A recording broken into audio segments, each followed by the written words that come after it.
I wasn't looking for a hidden world system when I began studying old maps. I was looking for the usual things historians look for: shifting borders, vanished place names, coastlines corrected over time, standard cartographic residue, the kind of visual history you can catalog and move past. But then I began noticing the lines beneath the world itself. Faint geometric structures repeated across atlases, survey plates, and maritime charts with too much discipline to dismiss as decoration. Different engravers, different countries, different decades, yet the same buried order kept returning. And that was the moment the official explanations began to feel less like answers and more like avoidance. The first maps that unsettled me were not obscure curiosities hidden in private collections or forgotten drawers. They were respectable atlases, engraved survey sheets, world plates from the kinds of archives historians cite every day without hesitation. On the surface, they looked completely familiar. Continents labeled, seas named, political territories bordered according to the conventions of their age. Nothing about them announced mystery. Nothing suggested that beneath the official image of the world, another structure was waiting. But then I began seeing the lines. At first they seemed incidental, faint ruling marks, angular divisions, repeating geometric traces sitting behind the geography like scaffolding left over from the engraving process. The kind of thing you glance past because the names, coastlines, and borders appear to matter more. That is how these structures survive. They do not force themselves on the eye. They linger in the background, half submerged beneath the accepted purpose of the map. You can study the plate for years and never ask what those lines are doing there at all. I told myself they were projection remnants, technical aids, decorative habits, the harmless leftovers of old cartographic style. That is the usual reflex whenever something historical appears too consistent to be meaningless and too strange to fit the official explanation. We call it ornament. We call it convention. We call it visual language. And by naming it, we excuse ourselves from looking any closer. But that explanation began to fail the moment I stopped examining the maps one at a time. Side by side, the pattern changed. Different publishers, different countries, different decades, different political worlds. The visible details moved constantly. Borders shifted. Place names changed. Coastlines sharpened with better surveying. Empires expanded, fragmented, vanished, and reappeared in revised forms. Yet underneath those changes, the same deeper geometry kept returning with an unsettling precision. Not identical in every case. That would have been easier to dismiss. Instead, the pattern repeated through variation. On one map, it appeared as a rectilinear framework spreading across land and sea. On another, as diagonal alignments connecting regions no decorative flourish would need to connect. On another, as nodal intersections buried within territorial divisions, as if the map were preserving points within some larger unseen system. Different forms, same pressure. And once I saw that, I started seeing it everywhere. World atlases, regional compilations, imperial surveys, maritime charts, decorative encyclopedia plates that should have differed more than they did. The geometry never dominated the page, but it remained quiet, disciplined, persistent. That persistence is what makes the decorative explanation so weak. Decoration behaves according to taste. It changes with fashion. It exaggerates, simplifies, disappears, returns in altered forms because it serves the eye before it serves anything else. But these structures often do the opposite. They survive revisions that remove other non-essential elements. They remain even when the political content is updated. They appear where clarity should have mattered more than embellishment. And that raises a simple question no one seems eager to answer. Why would meaningless geometry be reproduced so carefully? Cartographers were not idle artists filling empty space for pleasure. Historical maps were expensive to produce, technically demanding to engrave, and often tied to maritime, military, administrative, or educational purposes. Every line had labor behind it. Every convention had cost. That does not mean every mark carried deep, secret meaning, but it does mean repetition matters. If a visual structure persists across map traditions, survives revisions, and appears with enough regularity to feel rule-bound rather than playful, then it deserves better than dismissal. That is where the official explanations begin to thin out. Historians can explain coordinate systems, rhumb blind, projection distortion, compass roses, ornamental cartouches, survey baselines, engraving grids, and all the familiar mechanics of classical map making. Those explanations are real. Many are necessary, but they do not fully settle what I kept seeing. The structures on these maps were too broad to feel incidental, and too recurrent to feel random. Some resembled coordinate logic, but not in the simple, standardized way we are taught to recognize. Some looked less like navigational convenience and more like an imposed order, as if space itself had been divided according to a framework older than the labels written on top of it. That possibility changed the maps for me, because if the structure was inherited rather than invented fresh each time, then the cartographer was doing something more than describing the political world of his own moment. He might have been preserving a prior spatial logic already considered authoritative. He might have been copying a framework whose original meaning had become less clear, while still treating it as too important to omit. That would explain the strange double quality these maps often have. On the surface, they belong to their date. Underneath, they sometimes feel older than their date, more stable than the regimes they depict, less interested in who ruled than in how the world itself had been organized. The pattern becomes more difficult to ignore when it appears across traditions that should not agree so closely unless they are inheriting something common. European atlas makers, imperial survey traditions, regional compilers, engraved world sheets intended for general knowledge rather than specialized science. The typography changes. The coloration changes. The coastlines improve. Speculative interiors become more precise. Political labels are revised.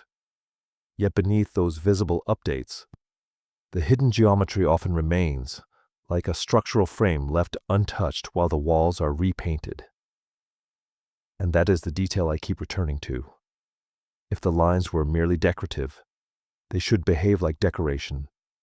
They should fluctuate with taste, vanish with fashion, and differ wildly from one tradition to another. Instead, they behave like something closer to structure. They persist, they regulate, they return. The more maps I examined, the less I felt I was looking at artistic flourish, and the more I felt I was looking at the fossil remains of a world system. Mapmakers preserved long after its original explanation had begun to disappear. Once that thought takes hold, the maps become difficult to read innocently. Every border starts to feel like a temporary surface, laid over something deeper.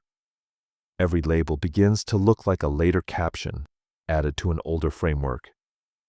The visible world remains, of course. Kingdoms, seas, provinces, routes. But beneath that official picture, another order keeps surfacing with too much consistency to ignore, and too little explanation to trust the usual dismissals. Maybe that is why no one properly explains it. To explain it, you would first have to admit it exists as a pattern. You would have to stop isolating each case, stop reducing every recurrence to style, and start asking whether some old maps were preserving not just geography, but the geometry of an organized world. What unsettles me now is not only that the grid appears, but the kinds of conclusions it begins to invite once you stop pretending it means nothing. Because the moment you accept that these recurring structures may be carrying inherited information, the entire question changes. You are no longer asking why old mapmakers like drawing the lines beneath the world. You are asking what kind of world required those lines in the first place. What were they organizing? What relationships were they preserving? What practical system once made such geometry obvious enough to copy, but unimportant enough that later generations stopped explaining it? One possibility is that the grid belonged to surveying on a scale far older and more ambitious than the official story usually allows. Not ordinary local measurement, not the limited triangulation of one frontier, one kingdom, one imperial office. Something broader, a framework for dividing land, orienting routes, fixing distances, relating regions to one another, according to a prior order. If that sounds excessive, consider the alternative we are expected to accept instead. That generations of cartographers across multiple nations repeatedly engraved disciplined geometric structures onto their maps for no serious reason at all, then left almost no convincing explanation for why those structures persisted. That is not caution. That is avoidance disguised as caution. Another possibility is stranger still. The lines may not represent measurement alone, but planning, a civilizational matrix, a way of understanding land, sea, settlements, corridors, and control points as part of one integrated field. Once you begin thinking in those terms, many old maps stop looking like passive descriptions of the world and start looking more like simplified records of how the world had already been arranged. Not every map reveals that openly. Many preserve only traces, but traces matter when they recur. They matter even more when they survive beneath later political stories, as if empires were merely writing their names over a spatial logic they inherited ready-made. That possibility would explain why the geometry often feels deeper than the states represented on the page. Borders are unstable. Dynasties fall. Provinces split. Capitals move. Yet the hidden structure often seems curiously indifferent to those shifts. It survives beneath them, almost as if the political layer were temporary, while the grid was fundamental. We are used to thinking of maps as instruments governments use to define their authority. But what if, in some cases, governments were relying on inherited cartographic forms because those forms already described a world they did not originally design? It would also explain the silence that surrounds the subject, not dramatic censorship, not a coordinated conspiracy announced in documents, something quieter and more familiar. Passive erasure, a visible pattern with no approved category, a recurring structure no one wants to center because centering it would force a larger question. So each fragment receives a local explanation. Decorative border here, projection choice there, engraving habit elsewhere, survey convention somewhere else again. Useful explanations, perhaps, at the level of isolated detail, but the whole remains untouched. And once the whole remains untouched long enough, habit begins to protect it. People stop seeing what is in front of them because they have inherited the rule that it is not important. I keep returning to the fact that the maps themselves are not hidden. They sit in the libraries. They survive in collections. They are digitized, reproduced, cited, and exhibited. The evidence is visible. What is missing is not access but interpretation. We have the pages, but not the explanatory language that once may have made their deeper structure legible. That is why this subject feels so strange. It is not a case of vanished records. It is a case of surviving records that no longer come with a key to read them properly. And once you admit that, the implications begin to spread outward.